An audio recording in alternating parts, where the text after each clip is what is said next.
baik itu di kromatografi lapis tipis maupun kromatografi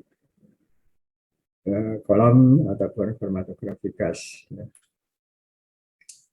Lalu tujuan tadi sudah jelaskan bahwa tujuan kromatografi adalah untuk uji kualitatif, jadi untuk mengetahui senyawanya yang terkandung di dalam campuran itu apa saja, jenisnya apa saja, kalau namanya apa saja, dan masing-masing jumlahnya atau kuantitasnya ada berapa. Oke, jadi ini ceritanya,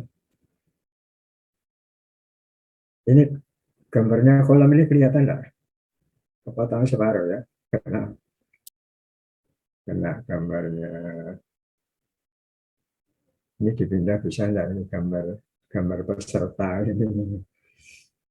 Ya jadi tidak apa-apa lah, sepotong ya.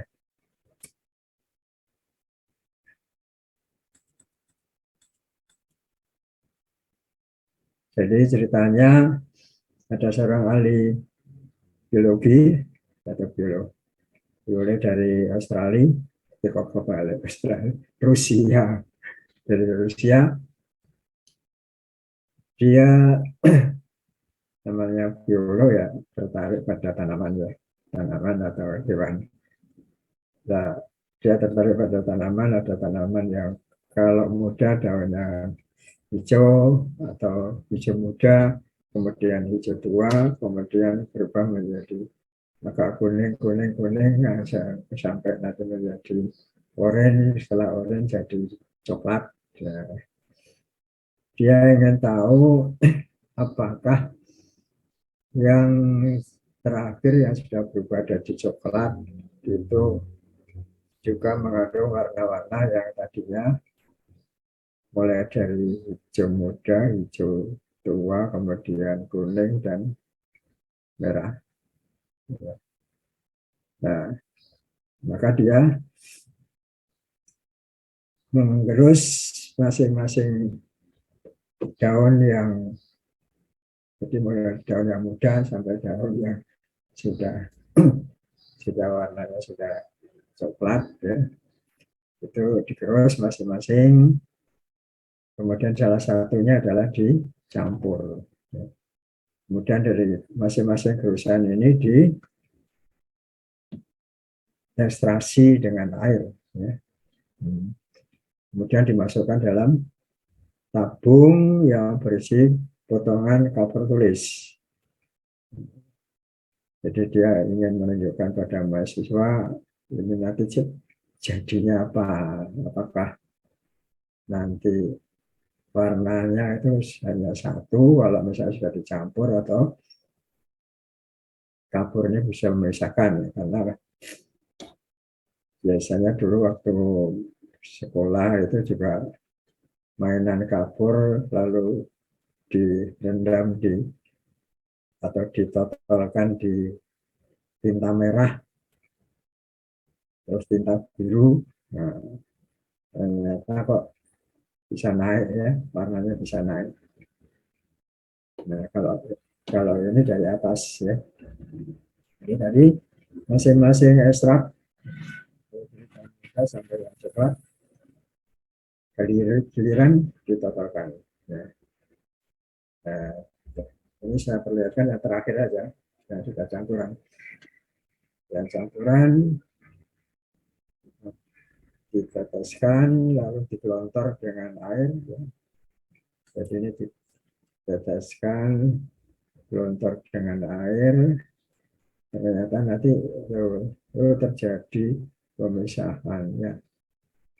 Jadi ternyata kapurnya bisa memisahkan campuran warna-warna ini.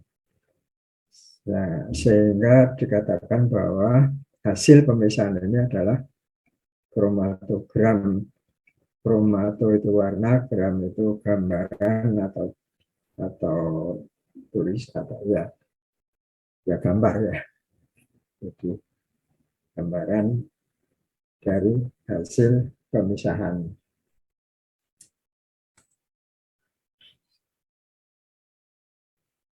Kenapa bisa terjadi? Nah, ini bisa dijelaskan nanti. Ya, jadi ini adalah namanya kolom kromatografi karena kita menggunakan tabung. Jadi fase diam, kapurnya sebagai fase diam, kemudian larutan dalam air dan airnya itu sebagai fase gerak.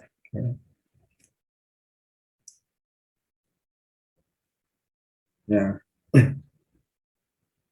kita terus saja. Berikutnya dari percobaan ini lalu pada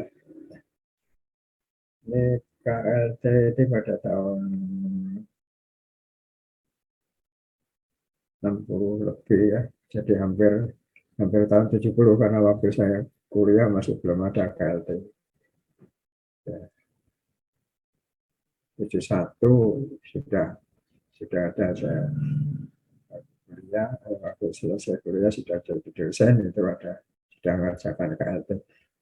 Ya, jadi pada KLT itu silika gel itu ditempelkan pada lempeng kaca.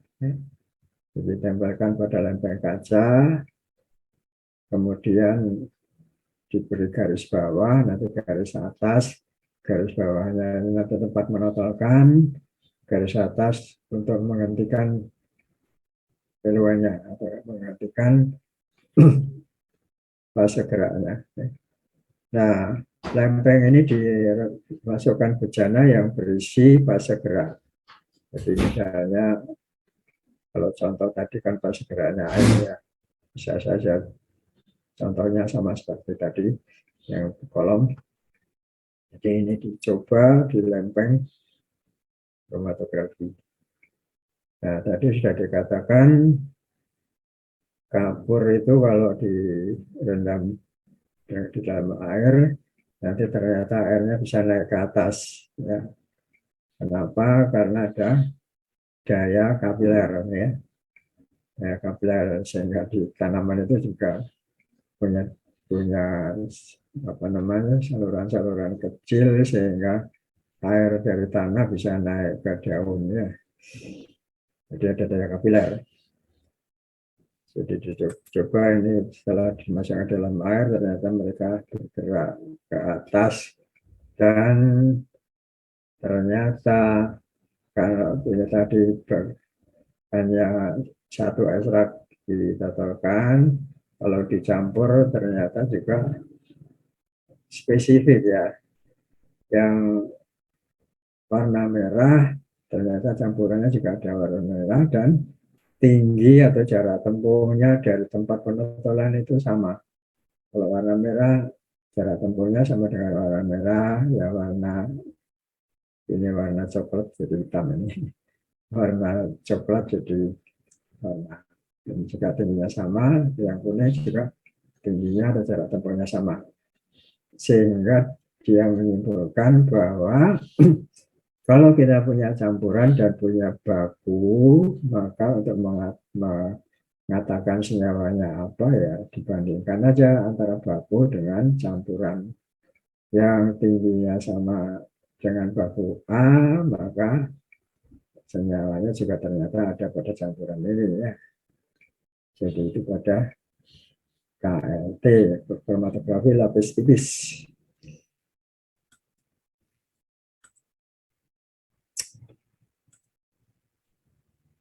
Ini bentuk partikel basidium silika gel. Jadi partikel silika gel itu ukurannya sekitar kalau yang normal itu antara 6 sampai 20 mikron ya, meter ya. Nah, jadi partikelnya bulat ya.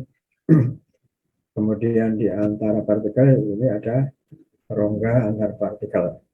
Jadi di fase gerak itu nanti akan tergerak di rongga antar partikel ya. Jadi kalau fase geraknya kan notok ini ya, menabrak ini lalu masuk sini. Ya kan senyawanya itu nanti akan nempel di sini. kemudian digelontor, lama-lama juga lepas ya di bawah.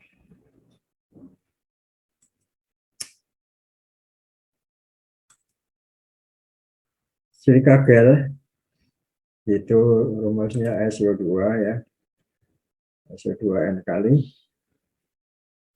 Ini Si tangannya 4 ya, ada satu ke sana mengikat gugus hidroksil atau OH ya. Kemudian ke sini dia mengikat O. Sini ke sini juga mengikat O, lalu O-nya di sebelah sini mengikat Si, ini juga ini ke sini, nanti di sini juga Si, di sini bawahnya Si lagi. Jadi nah, ikatan antara Si dengan OH itu dinamakan gugus silanol ya. Jadi gugus silanol. Kemudian kalau SiO ya, jadi SiO itu namanya siloxan. Jadi silika gel punya dua gugus, yaitu gugus silanol dan gugus siloxan. Kita lihat OH atau oksigen ya. Oksigen itu punya kecenderungan bisa menarik elektron. Makanya oksigen disebut elektronegatif, sifatnya elektronegatif. Jadi dia bisa menarik elektron dari atom tetangganya. Nah, di sini contohnya oksigen di sini dia menarik elektron dari Si yang berasal dari sini. Karena Si-nya yang di sini elektronnya lepas 1, maka dia jadi bermuatan 1+. Sedangkan oksigennya karena ketambahan elektron muatannya menjadi 1-. Ya. Sehingga nanti kalau ada analit yang berupa ion positif, nanti akan nempel di oksigennya ini, oksigen yang di sini. Jika muatannya negatif, nempelnya di Si+. Ya. Nanti tergantung dari kekuatan menempelnya masing-masing analit, masing-masing komponen obat itu kekuatannya beda-beda. Tentu yang kekuatannya lemah nanti ada datang yang kekuatannya kuat lalu digantikan yang kuat nempel, yang lemah lepas. Begitu seterusnya sehingga nanti yang lepas itu bergantian. Yang ikatannya lebih lemah, yang paling lemah nanti keluar biruan. Itu yang pertama, terjadi ikatan ionik ya. Kemudian yang kedua, ini ada OH.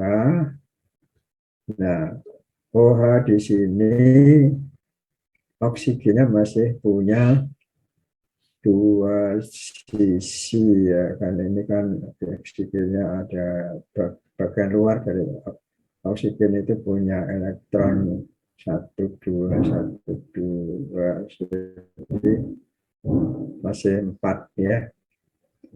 Nah, masih 4 itu yang jejer 2 yang di sini itu nanti kalau ada hidrogen, analitnya punya gugus hidrogen ya. Nah, lalu nanti dipakai bersama sama dengan yang di sini ya. Ini kan sebetulnya hanya berikatan dengan ini ya. Itu pakai oksigen atau pakai muatannya hidrogen sendiri 1, lalu oksigen 1, jadi lalu bisa nempel. Ya. Jadi nanti kalau ada gugus dari analitnya bisa nempel di sini. Nah, atau kalau ada analitnya yang punya oksigen atau nitrogen, nanti nempelnya di luar sini. Nah, ikatan antara analit yang mengandung oksigen dan nitrogen itu disebut ikatan hidrogen ya. Jadi silika itu ada dua macam ikatan yang bisa terjadi, ikatan ionik dan ikatan hidrogen dari gugusnya silanol.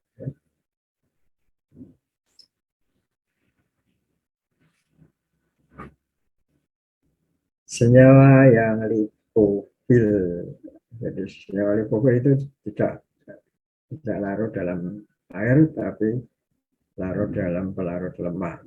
Ini lipofil, dia suka pada lemak. Kalau yang hidrofil dia suka pada air, sehingga dia nanti larutnya dalam air. Nah, larutnya dalam air yang hidrofil ini yang nanti bisa membuat ikatan hidrogen dengan di sini. Ya. Kalau lipofil tidak bisa, karena tidak bisa terjadi ikatan hidrogen, maka lipofilnya berlenggang-lenggang terus, jalan terus ya, tidak berhenti, sehingga nanti akan terpisahlah senyawa yang lipofil dan hidrofil. Jadi pemisahan campuran senyawa dimungkinkan kalau ada perbedaan liofilitas atau lipofilitas atau hidrofilitas ya. Jadi kalau berbeda baru akan bisa terpisah. Kalau sama-sama ikatannya kuat, maka ya tidak bisa terpisah.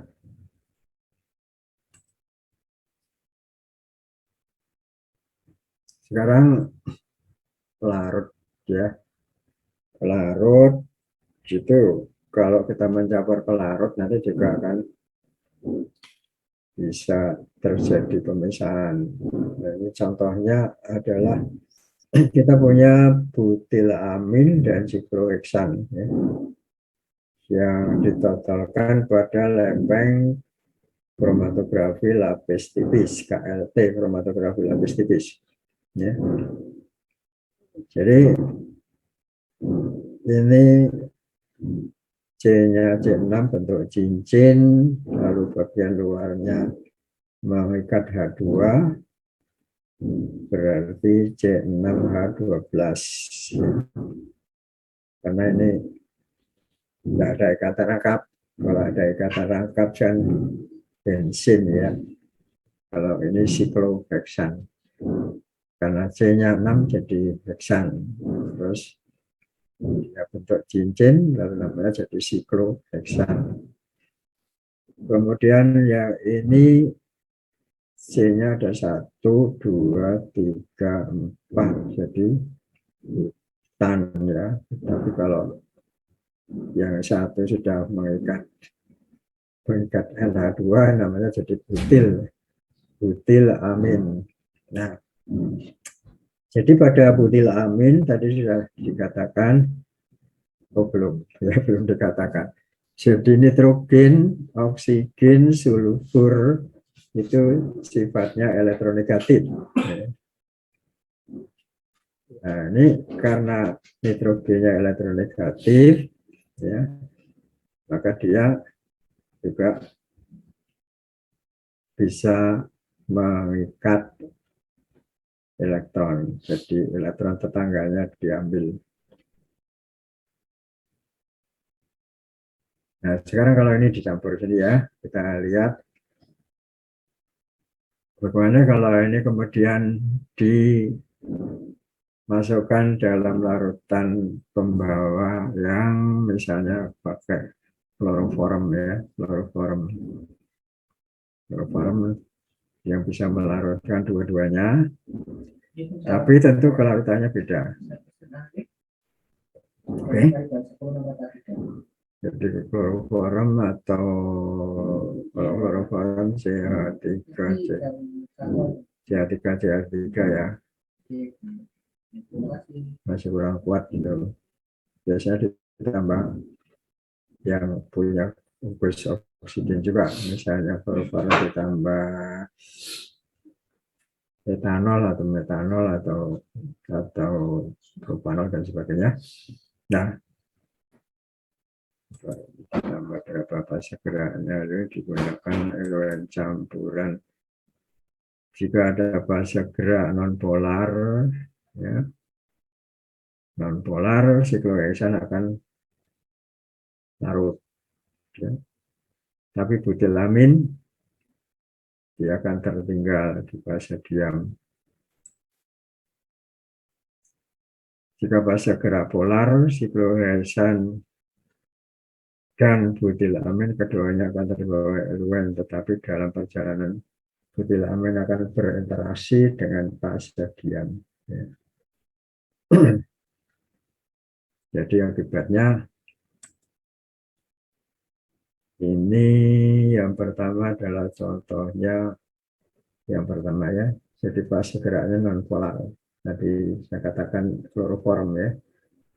Kloroform dia akan melarutkan sikloheksan ya, karena dia tidak punya gugus yang sifatnya hidrofil ya, maka dia akan lepas duluan. Sehingga kalau kita lihat ini dicelup dalam larutan kloroform, terlihat gerak ke atas yang warna hijau itu adalah sikloheksan, yang biru butilamin ya. Jadi di sini dikatakan kalau fase geraknya non polar, sikloheksan akan terbawa oleh elemen, tetapi butilamin akan tertinggal. Jadi naiknya sedikit sekali. Ya. Sebaliknya jika fase geraknya polar, sikloheksan dan butilamin keduanya akan terbawa elemen, tetapi dalam perjalanan butilamin akan berinteraksi dengan fase diam silika gel ya.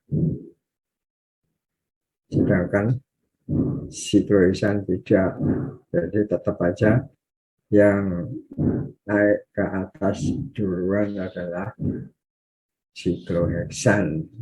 Jadi bukan terbalik, karena di sini butilaminnya akan berinteraksi dengan fase diam. Kalau fase ya fase diamnya silika gel, fase diam silika gel kan dia punya gugus OH tadi, punya siloksan, sehingga terjadi ikatan hidrogen, sedangkan sikloheksan tidak sama sekali. Ya, jadi perhatian, jadi meskipun pelarutnya atau fase geraknya beda, tetapi hasilnya ya tetap sama, tetap sikloheksannya naik ke atas lebih dulu. Cuma tentu kalau tadi fase geraknya polar, ini jaraknya lebih jauh.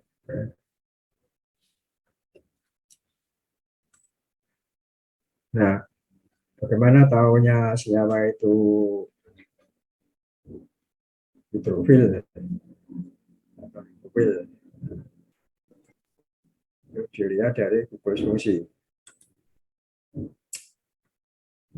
Yang pertama, senyawa hidrofil kalau dia mengandung gugus asam. Ya. Masih ingat senyawa organik yang mengandung gugus asam apa contohnya? Yang ada di sekitar Anda atau di rumah Anda.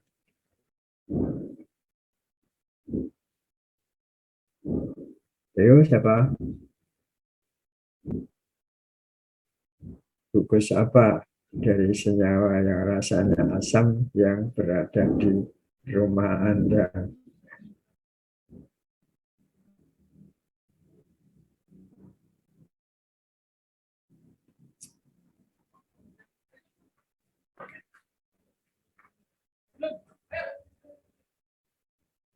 Kalau bikin acar itu dikasih asam apa? Asam cuka rumusnya bagaimana? CH3.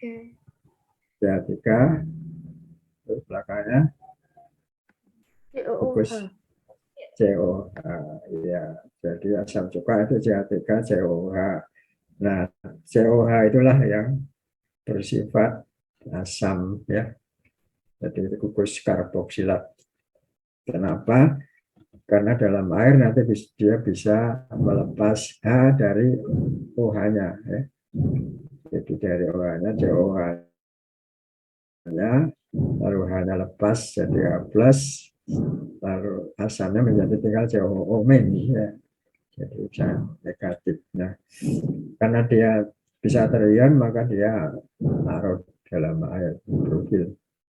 Nah, selain COH karboksilat, maka juga ada gugus lain yang lebih kuat lagi adalah sulfonat ya. Sulfonat itu SO3H ya. SO3H karena asamnya di situ ada tiga itu asamnya. Oksigennya ada tiga, maka keasamannya lebih kuat daripada karboksilat. Karena di karboksilat oksigennya ada dua. Ya. Jadi di sini ada sulfonat ya. Lalu ada lagi turunan dari karboksilat tetapi OH-nya diganti NH CONH itu namanya amida. Kalau NH2 tadi amin, kalau ada CONH namanya amida. Nah, jadi yang paling kuat tadi adalah sulfonat, kemudian COH atau karboksilat, dan CONH2 atau amida. Baik, berikutnya kalau senyawanya mengandung alkohol atau OH, ya. Jadi misalnya gula itu ya banyak alkoholnya atau hidroksilnya banyak. Berikutnya mengandung gugus amin NH2. Ya. Nah, jadi tiga ini senyawa ini yang menyebabkan dia sifatnya hidrofil, ya. Jadi suka pada air, jadi mudah larut dalam air. Nah, yang tengah-tengah antara hidrofil dan lipofil adalah keton. Jadi CO, lalu kanan kirinya C. Kemudian ether, ya. Ether itu ROR. Kemudian terakhir hidrokarbon atau alkana karbon itu CnH2 CnH2n plus 2 ya. Itu alkan. Nah, jadi ini makin ke bawah sifatnya makin lipofil, jadi suka pada air, juga pada lemak. Lipofil jadi makin ke bawah makin mudah pada pelarut lemak atau pelarut organik, makin ke atas mudah larut dalam air.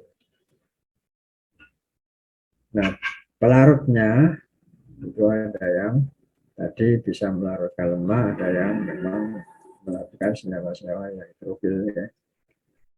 Ada yang ilwennya banyak harus ada parafin ya, parafin titik tinggi ya. Jadi parafin itu C-nya, jadi parafin ini sebetulnya alkan ya. Alkan kalau C-nya lebih dari 20 dia sifatnya 20 masih semi solid ya. Kalau 5 itu bentannya. Kalau butan masih gas. Kalau 5 ya masih gas juga ya. Jadi bentan masih gas. Kalau sudah 6 heksan ya sudah bentuk cair. Jadi yang bentuk cair itu mulai 6 sampai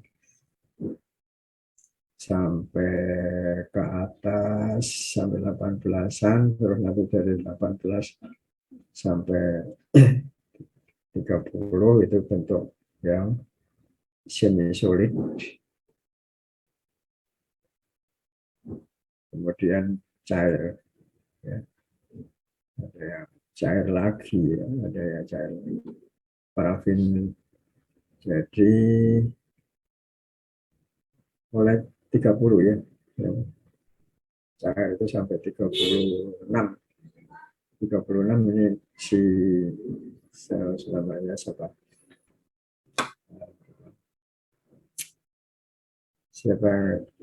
pernah pakai kosmetik untuk perawatan muka kelihatan muda itu ada C-nya 36 tapi bercabang, saya lupa namanya. Nanti digas kromatografi itu baru tahu nanti. Ya lupa. Baik, jadi ini makin ke atas ini makin non polar, makin ke bawah polar.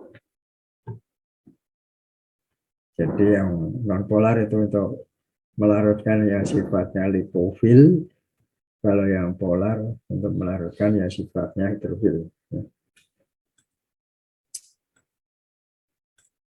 Jadi kembali lagi diulang, kromatografi adalah teknik pemisahan secara fisik campuran komponen dalam satu sampel yang berdasar pada perbedaan kemampuan migrasi. Jadi kemampuan pindahnya komponen-komponen dari fase diam ke fase gerak. Karena ada cairan yang lewat, maka ada yang pindah ikut ke cairannya.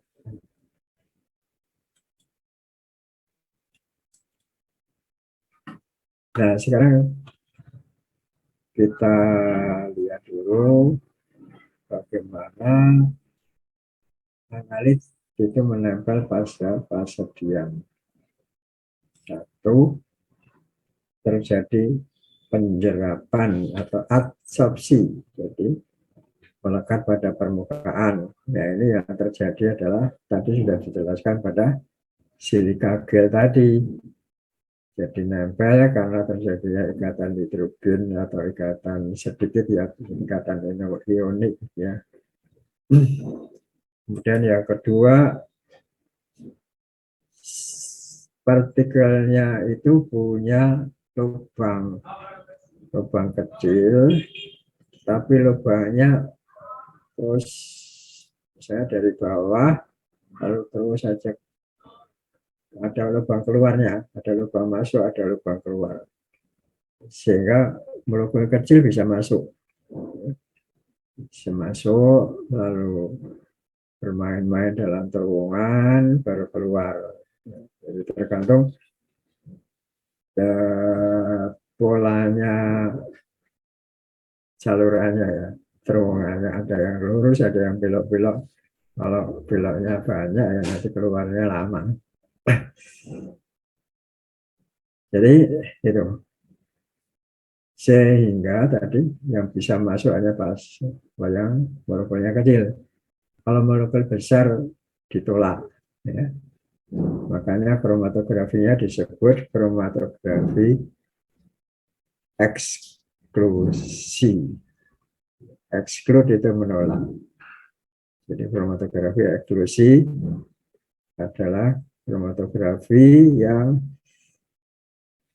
terjadi karena fase diamnya mempunyai pori yang berlanjut menjadi terowongan-terowongan yang bisa dimasuki molekul kecil. Jika molekul besar bisa turun lewat antar ruang, antar partikel ya. Jadi karena pada partikel-partikel kan ada lubang-lubang antar partikelnya ya. Jadi ini kromatografi size exclusion. Kromatografi berdasarkan ukuran dari molekul analit. Kemudian ada kromatografi partisi. Nah, kalau partisi ini fase diamnya bukan padat tapi cair. Lalu analisnya adalah yang larut dalam fase diam, sehingga nanti dia keluarnya lebih lama, tapi ada yang kelarutannya kecil, yang larutnya dikit terus nanti keluar, dikit keluar. Ya. Jadi yang kelarutannya kecil ya keluar lebih awal daripada yang kelarutannya besar.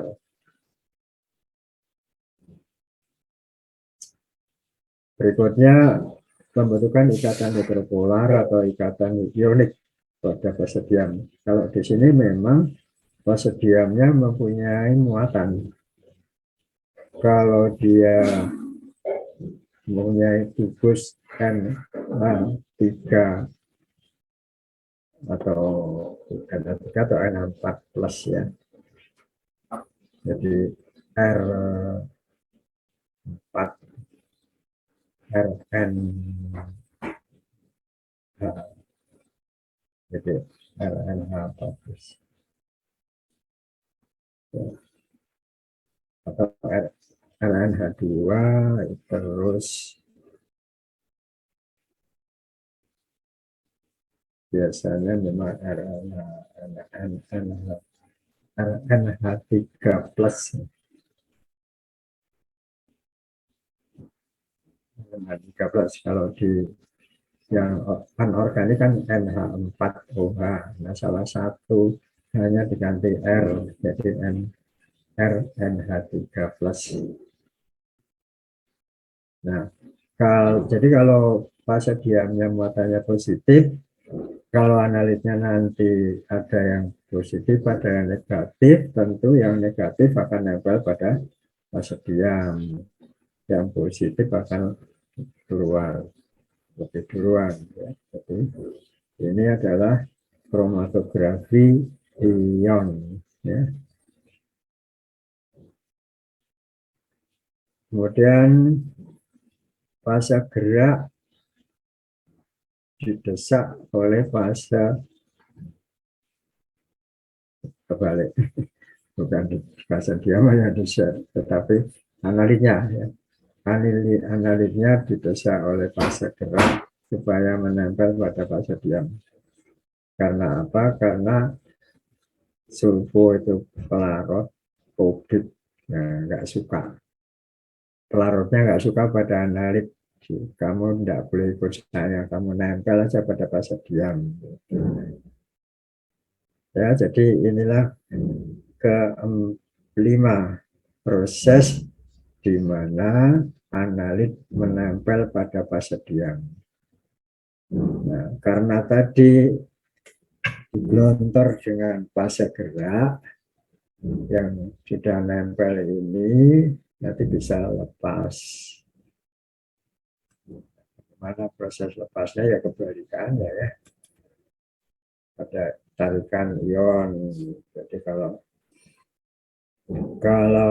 fase geraknya dikasih ion yang berlawanan dengan muatannya fase diam, ya maka yang fase geraknya ini nanti bisa menendang ion dari analit yang nempel.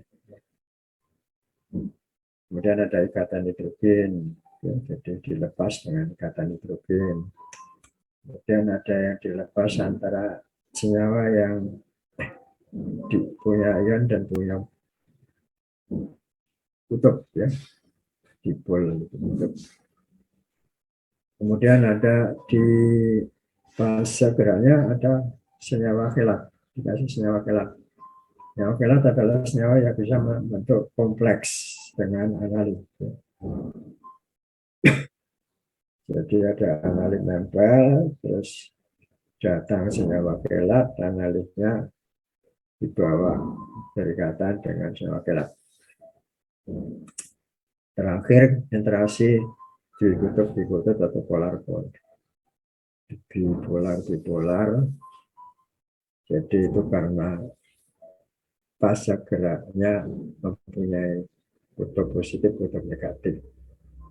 Analitnya juga punya. Jadi kalau pas yang dekat itu muatannya berlawanan, maka dia akan membawa analitnya.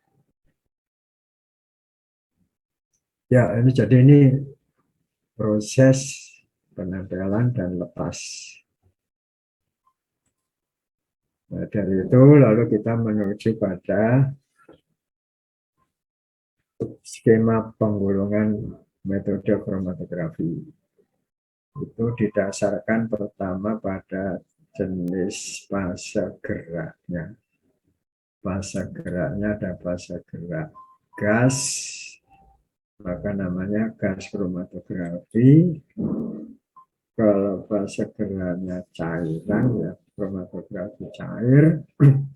Kalau fase geraknya kabut, namanya supercritical fluid kromatografi. Jadi kabut itu dialirkan di dalam pipa, di mana analitnya tadi nempelnya.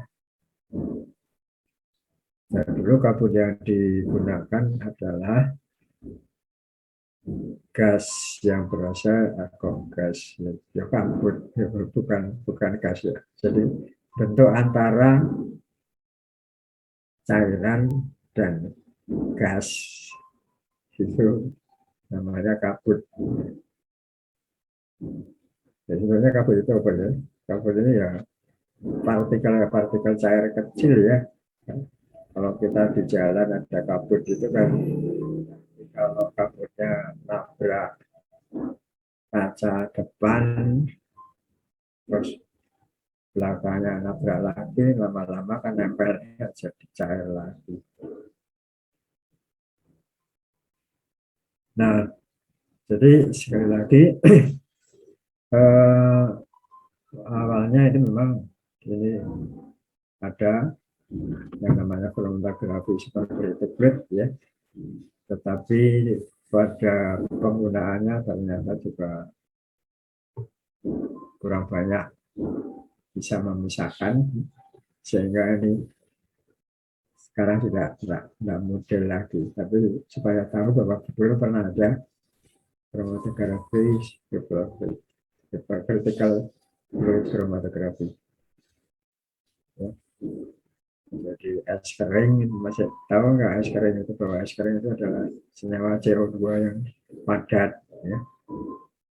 Kalau Anda lempar ke air itu langsung keluar kabutnya. Atau es kering kemudian dialiri dengan udara panas yang keluar kabut, seperti kabut yang dibuat pada stage waktu pemain band yang diliputi kabut, itu kan kabutnya terdiri dari gas CO2 ya. Jadi yang banyak dipakai adalah kromatografi gas dan kromatografi cair. Kromatografi gas dibagi lagi menjadi dua, kromatografi gas cair kalau fase diamnya ada cair, namanya gas cair ya cair. Kemudian gas padat kalau fase diamnya padatan. Jadi ada fase diam cair. Misalnya di gas kromatografi itu fase diamnya dilekatkan pada bagian dalam dari kapiler ya. Fase diamnya itu adalah alkan tadi, senyawa alkan. Jadi lilin gitu ya. Lilin itu kan pada suhu kamar dia padat, tapi nanti kalau dimasukkan, kolonnya dimasukkan ke oven, dipanasi, maka dia menjadi cair. Kemudian yang kromatografi cair itu ada kromatografi kolom, ya. Kemudian ada kromatografi planar. Planar itu bidang. Kalau bidang itu berupa bisa KLT, kromatografi lapis tipis.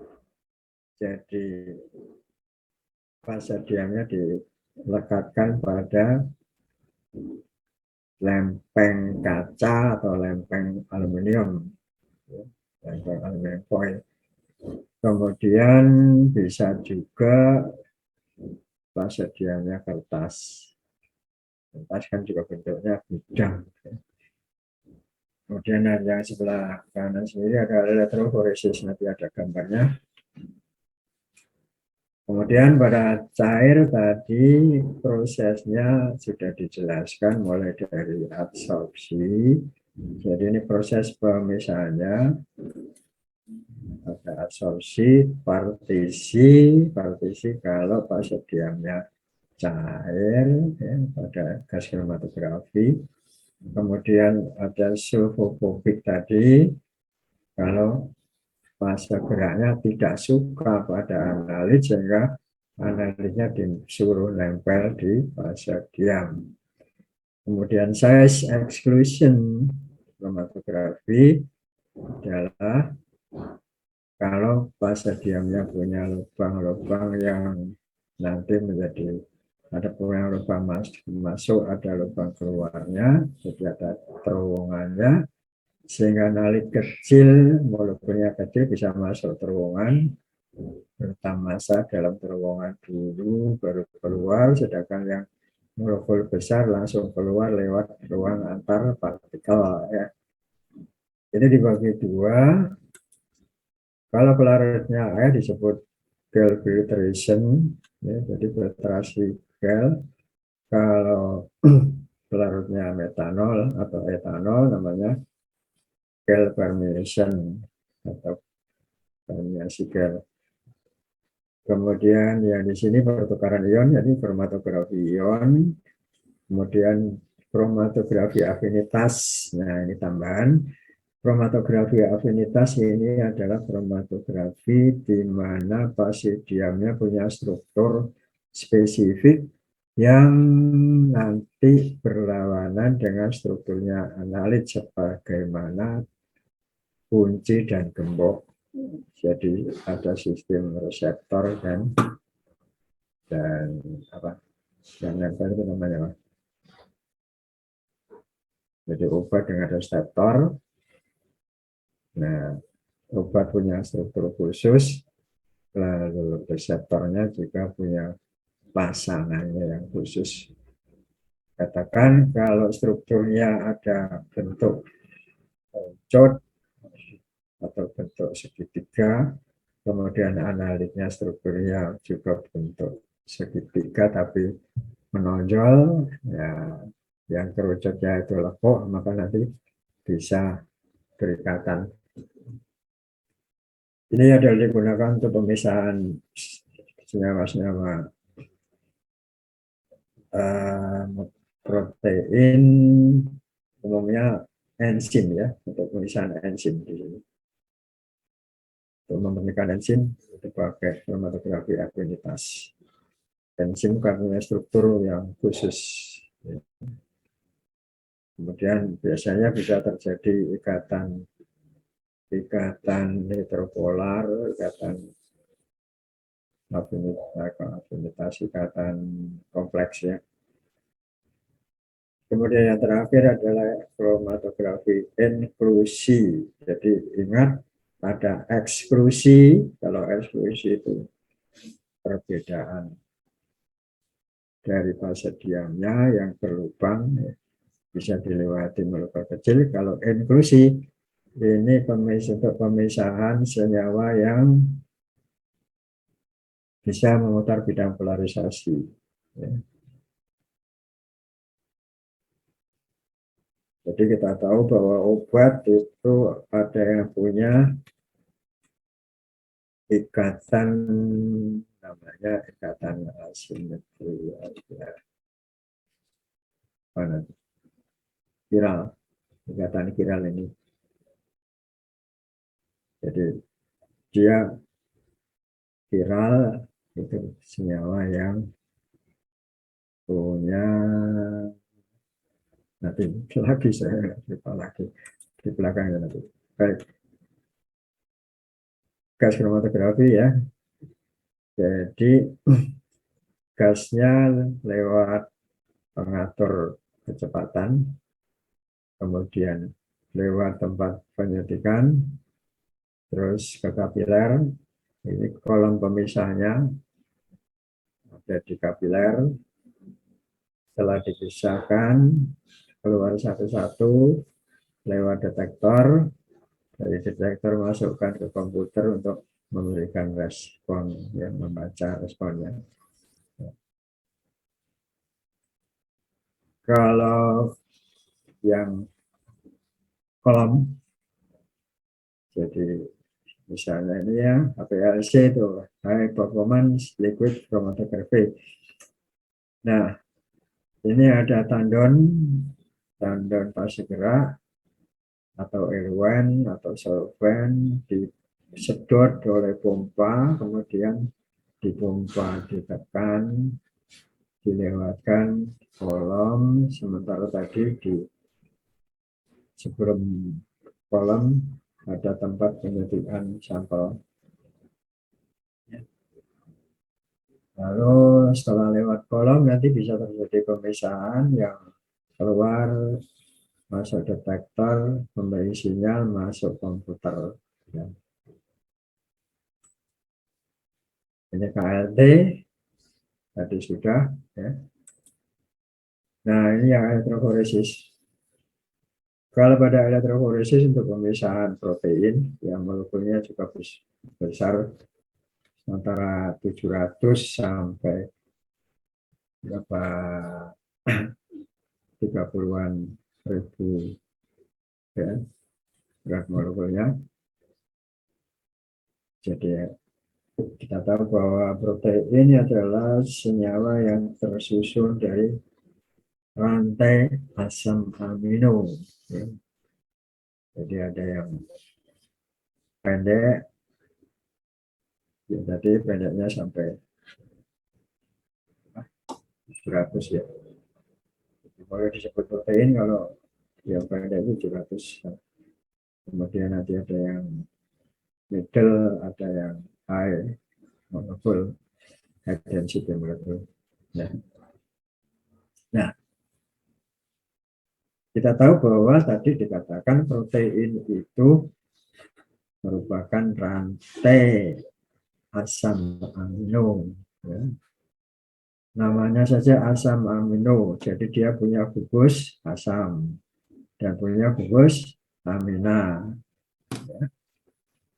Gugus asam tadi dia bisa berubah jadi bermuatan negatif kalau melepas H+.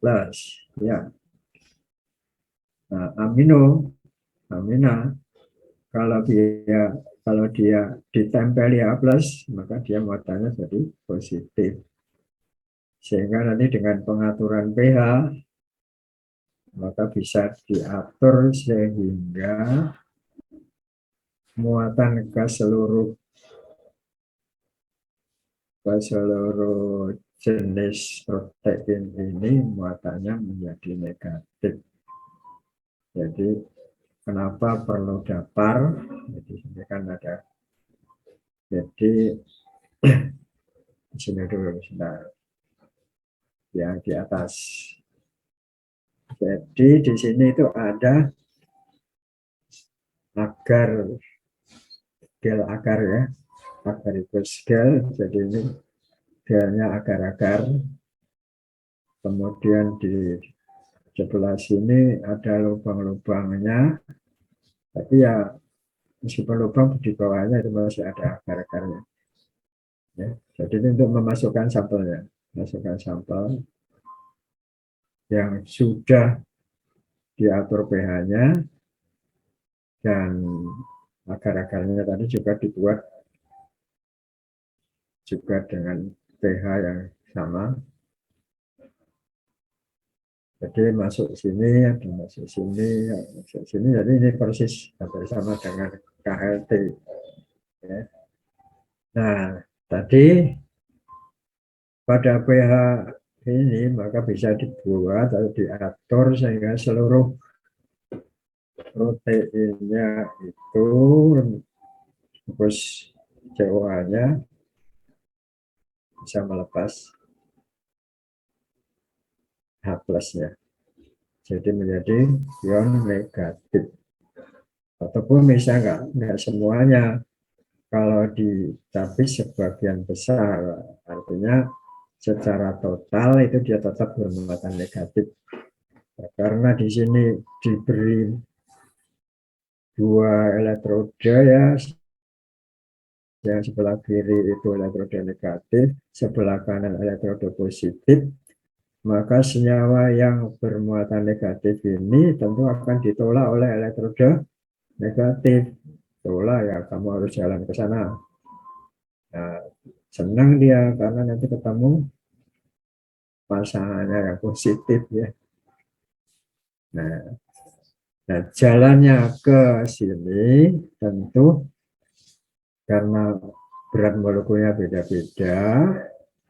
Nanti yang berat molekulnya lebih kecil, dia akan lebih cepat sampai orang gemuk sama orang kurus suruh balapan. Maka yang kurus dia lebih sampai duluan. Jadi sehingga nanti berat molekul yang di ujung sini lebih kecil daripada yang di belakangnya. Ini pemisahannya berupa garis pita. Karena sumurannya ini bukan sumur yang dibuat bulat, tapi sumur yang seperti selokan. Ya, jadi cekuannya itu memanjang. Ya, jadi ini elektroforesis. Jadi elektroforesis ada pemisahan yang terjadi karena analitnya didorong oleh katoda untuk bisa ke arah anode. Kenapa di sini dibuat agar-agar ya supaya bisa memisahnya itu karena kalau ini air ya semuanya bisa berlomba dengan cepat ya. Jadi susah misah. Jadi supaya jalannya pelan-pelan, maka di sini lalu diberi agar-agar, agar-agar. Oke. Ini tadi yang proses absorpsi. Nah, proses absorpsi itu ternyata ikatannya semi permanen. Ya. Kalau ikatannya semi permanen, maka dia untuk lepasnya agak lama. Prosesnya lama, sehingga distribusi tidak ideal terjadi, puncaknya itu menjadi berekor, menjadi teling. Ya. Jadi kalau terjadi ekor, maka nanti sebelum ekornya selesai sudah timbul puncak yang kedua, akhirnya terjadi tumpang tindih sehingga pemisahannya kurang baik. Resolusi itu pemisahannya kurang baik.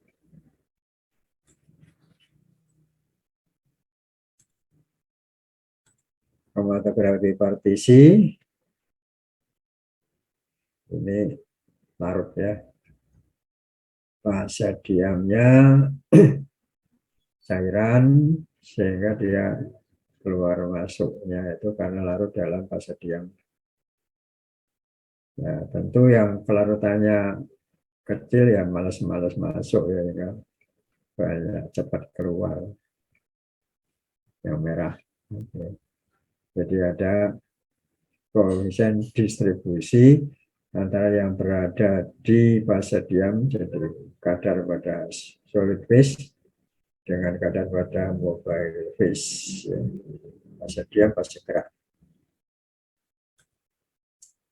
Sistem keseimbangannya ideal, ya, sehingga bentuk kromatogramnya bagus atau bentuk Gaussian peak atau bentuk puncak Gauss simetris, ya, sehingga resolusi pemisahannya bagus, memenuhi persyaratan antara 1 sampai 1,5, ya. Kalau 1 berarti yang terpisah 98%, kalau 1,5 yang terpisah sampai 99,7%. Sehingga di sini tempat tidurnya cuma 0,3%, kalau di sini 2%. Kromatografi ion, nah ini fase diamnya bermuatan negatif, positif, ya, bermuatan positif. Ada analit yang positif, ada yang negatif, maka yang negatif akan nempel hingga tertinggal. Jadi yang jalan yang positif.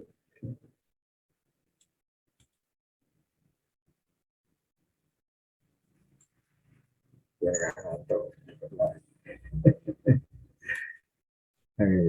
silfofofit, ya tadi sudah, ya, silfofofit itu tidak disukai oleh fase gerak, sehingga dia ini harus nempel di fase diam, ditekan-tekan supaya nempel aja kamu. Oke, gitu aja. Kemudian ini nanti akan dibahas di kromatografi HPLC, ya. Jadi yang fase normal itu fase diamnya polar dan fase geraknya non polar.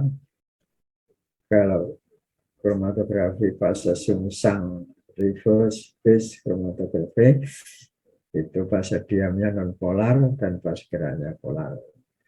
Analit hidrofil, ya, akan keluar lebih dulu, kebalikan dari kromatografi normal. Nanti ada ceritanya kenapa kok gitu. Eksklusi, ya, masih ingat enggak? Eksklusi analitnya molekulnya ada yang kecil, ada yang besar. Terus lewat fase diam yang berlubang-lubang dan ada lubang masuk, ada lubang keluar.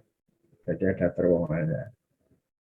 Pertanyaan saya, mana lebih cepat keluar molekul kecil dengan molekul besar?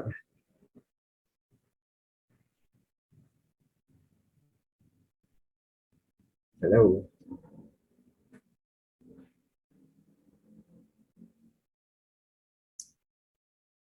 molekul kecil. lebih kecil lebih cepat. Siapa yang punya pendapat lain?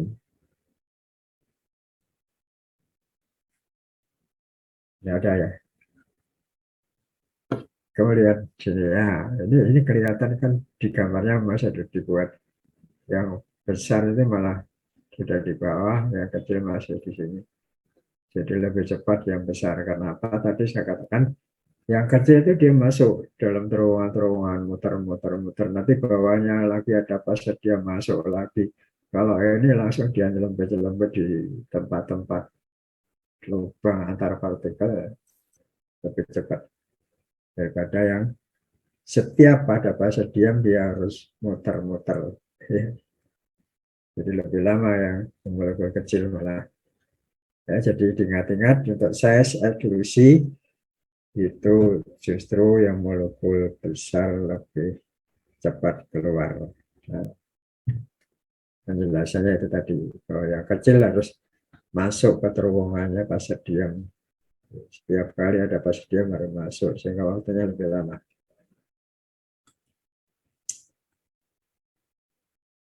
Nah, viral, senyawa viral. Ternyata senyawa viral itu adalah senyawa yang punya atom C keempat gugus yang diikat itu tidak sama. Ya. Ini C ini sebelah kanannya OH, di atasnya metil, di sebelah kiri H, di sebelah bawahnya etil, sehingga jika suatu senyawa ada satu atom C yang ikatannya tidak sama, jadi keempatnya tidak sama, itu namanya senyawa viral. Nah, kemudian posisi H ini kan bisa di sebelah kanan, bisa sebelah kiri.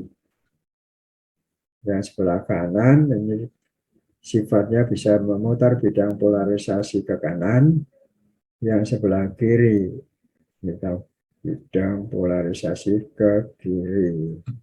Kenapa harus dipisahkan?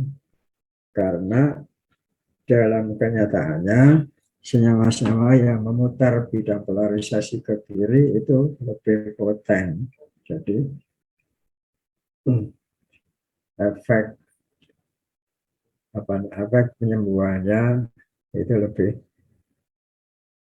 jadi potensinya lebih kuat yang bentuknya L. Nah, bagaimana memisahkan? Katakan ini masih ingat di botani ya, tanaman Ephedra sinica itu mengandung senyawa apa? Ephedra sinica mengandung senyawa apa?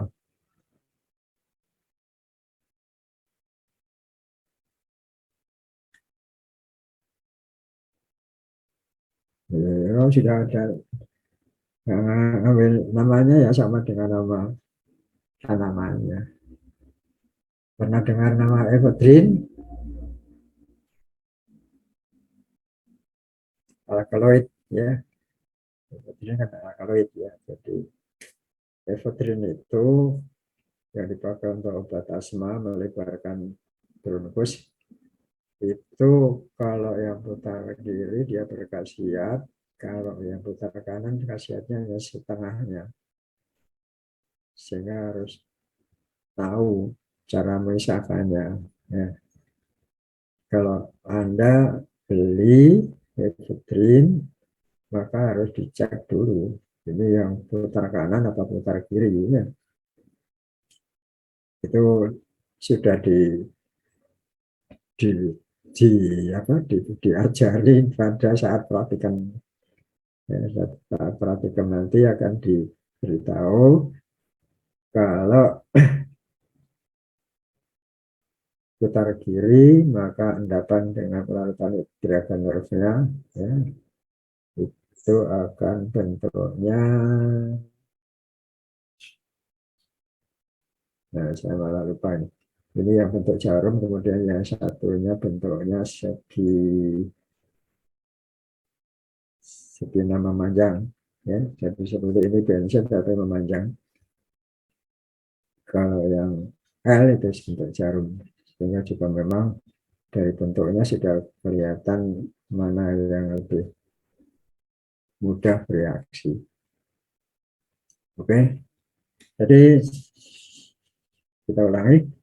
Jadi kalau dia pengen memisahkan yang kiri, ya, maka fase diamnya juga harus senyawa lain ya. Senyawa lain yang bisa bersifat memutar bidang polarisasi ke kiri.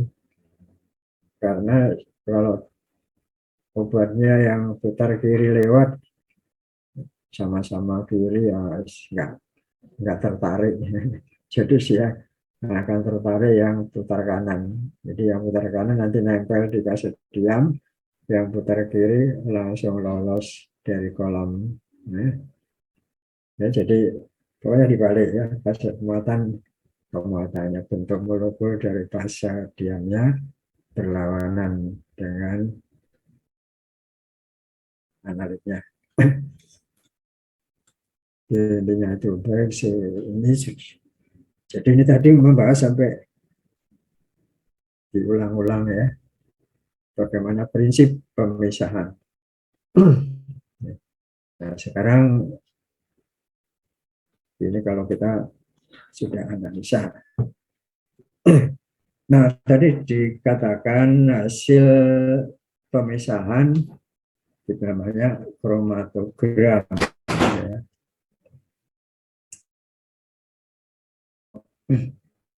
Di KLT kita bisa melihat bahwa jadi bisa terlihat bahwa yang ditotal